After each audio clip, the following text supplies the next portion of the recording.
₹36,502 ਉਹ ਲੋਗੋ ਬੋਲੇ ਕਾਫੀ ਨਾ ਪਤਾ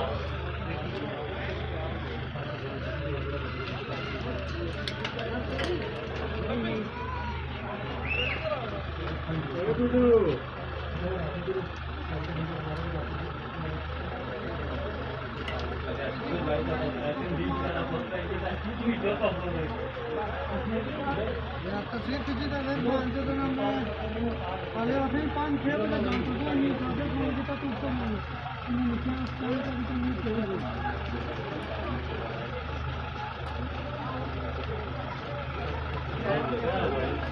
आखिरी दफा बनाया सारों ने इतना खाई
Very good.